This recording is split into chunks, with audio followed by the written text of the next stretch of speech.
अकाल मृत्यु क्या होती है, किसे और क्यों होती है? इस पृथ्वी पर जिस भी इंसान ने जन्म लिया है उसकी मौत भी निश्चित है, जिसे बदला नहीं जा सकता।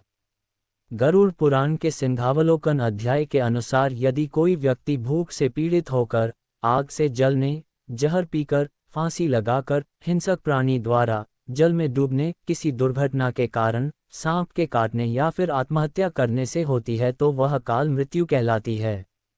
अकाल मृत्यु वह स्थिति है जब शरीर नष्ट हो जाता है परंतु आत्मा संसार में ही बनी रह जाती है। अकाल मृत्यु किसे होती है और क्यों? पृथ्वी लोक में हर दिन किसी ना किसी की मृत्यु होती रहती है और ये आवश्यक भी है। मृत्यु होगी तभी तो नया जन्म होगा। मृत्यु के बाद सब परमात्मा की शरण में जाते हैं। ये सब पर लागू नहीं है। सीधी सी बात है कि हर प्राणी को मोक्ष प्राप्त नहीं होता। इनमें से कुछ ऐसे भी होते हैं जिनकी आत्मा सदियों तक पृथ्वी लोक पर ही भटकती रहती है। इसका कारण है उनकी अकाल मृत्यु, यानी ईश्वर का दिया हुआ पूरा जीवन नहीं जिया। अकाल मृत्यु कैसे होती है? वेदों में मनुष्य की उम्र 100 साल निर्धारित की गई है। तो अकाल मृत्यु क्यों होती है? इस 100 साल की निर्धारित उम्र में दुष्कर्म को नहीं मिलाया गया है। मतलब इंसान की मृत्यु तभी होती है जब उसके पास धर्म कार्यों के लिए शक्ति नहीं होती है, या फिर उसका शरीर उसे धर्म कार्य करने की इजाज़त नहीं देता, या धार्मिक कार्य करने लायक नहीं रहता। इससे अलग जब कोई व्यक्ति अपनी इच्छा से धार्मिक कार्यों को त्याग देता है तो पृथ्वी पर उसके जीवन की अवधि कम होती जाती है। यानी इंसान की उम्र भले ही 100 साल हो, लेकिन अपने कर्मों के कारण वह अपनी उम्र को खुद ही कम करता चला जाता है। अकाल मृत्यु दोष क्या होता है? परिवार में किसी की अकाल मृत्यु हुई हो और उसका सही विधि श्राद्ध नहीं किया जाता है तो घर में जन्म लेने संतान की कुंडली में अकाल मृत्यु दोष होता है। आकस्मिक मृत्यु क्यों होती है? वेदों में मनुष्य की उम्र 100 साल निर्धारित की गई है, लेकिन जब कोई व्यक्ति जानबूझकर धर्म का त्याग कर देता है या उसके शरीर में इतनी ताकत नहीं रहती कि वह धर्म कार्य कर सके तो व्यक्ति की अकाल मृत्यु हो जाती है। वहीं गरुड़ पुराण में इस बात का भी वर्णन किया गया है कि व्यक्ति के पिछले जन्मों में कर्मों के कारण भी उसे अकाल मृत्यु का सामना करना पड़ता है। अकाल मृत्यु के बाद आत्मा का क्या होता है? विष्णु जी गरुड़ पुराण के माध्यम से ये भी कहते हैं कि मनुष्य के जीवन के 7 चक्र निश्चित है। जो मनुष्य इस चक्र को पूरा नहीं कर पाते, ऐसे में अकाल मृत्यु को प्राप्त हो जाते हैं।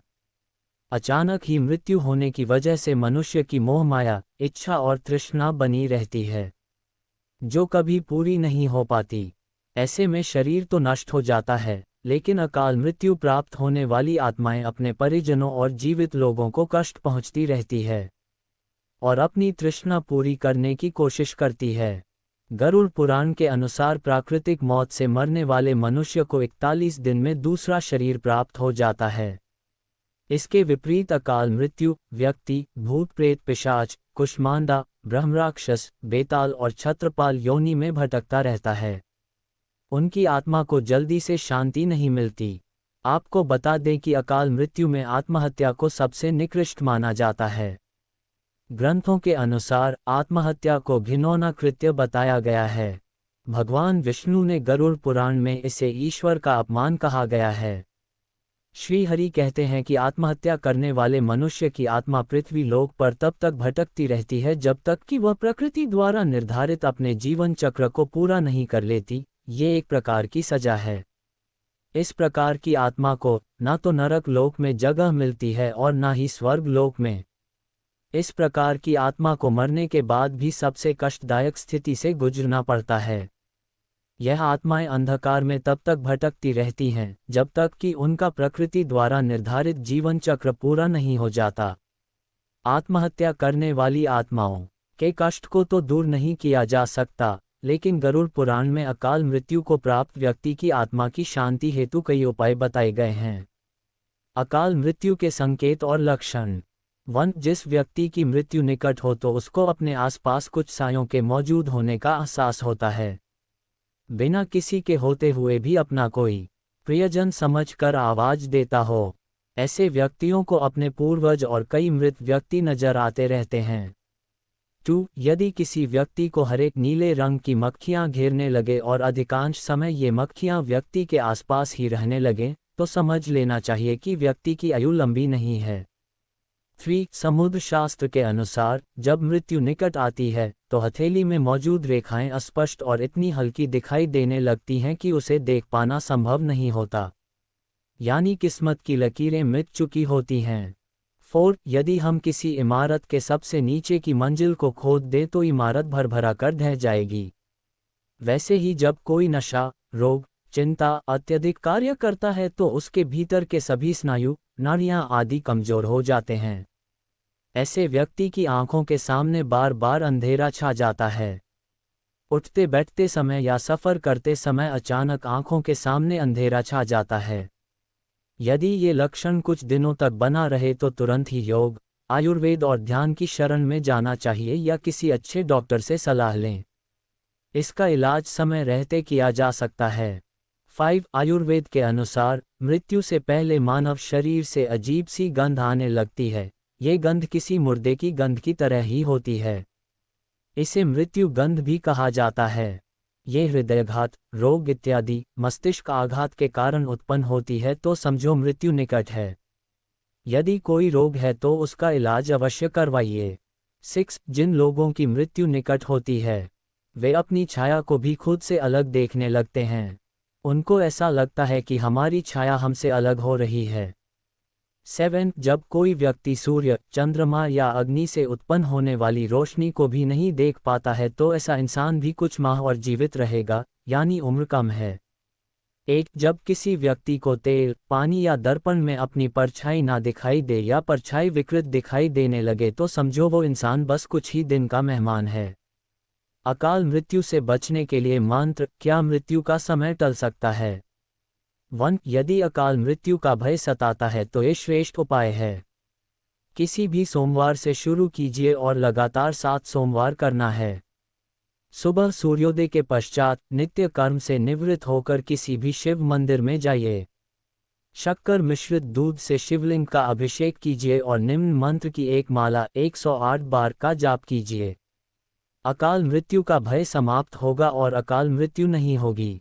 ओम त्र्यंबकम यजामहे सुगंधिम पुष्टिवर्धनम उर्वारुकमिव बंधनान् मृत्युमुक्षीयमामृतात्। 2. यमराज के पिता सूर्य देव की कृपा जिस व्यक्ति पर होती है उसे अकाल मृत्यु और यमराज की यातनाओं का भय नहीं सताता।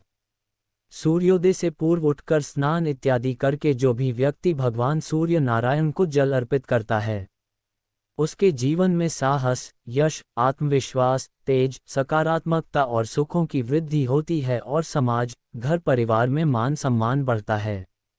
यमदूत के डर से मुक्ति पाने के लिए सूर्य मंत्रों का प्रतिदिन 11 जाप करके सूर्य देव को जल चढ़ाएं।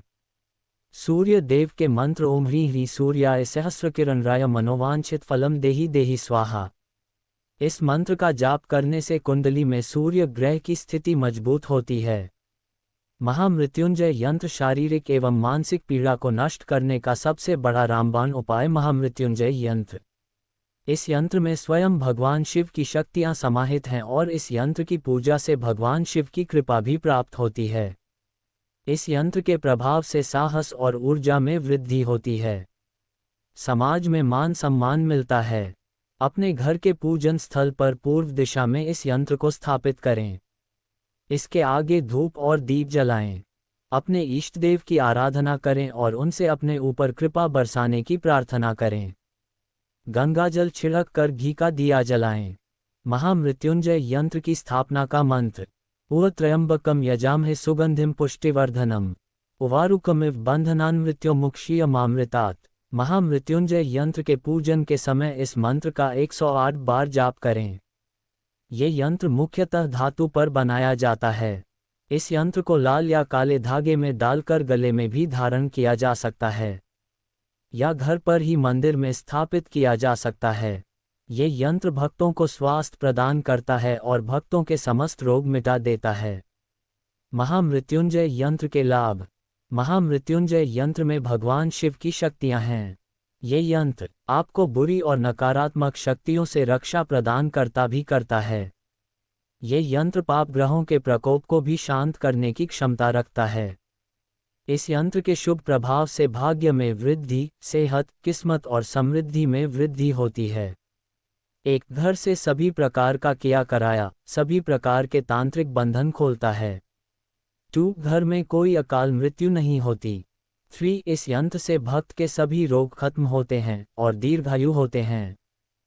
4. शारीरिक पीड़ा के साथ ही यह मानसिक पीड़ा को मिटाता है। 5. ये यंत्र मृत्यु के भय को मिटाता है। 6. ये यंत्र भक्त के लिए एक सुरक्षा कवच का काम करता है।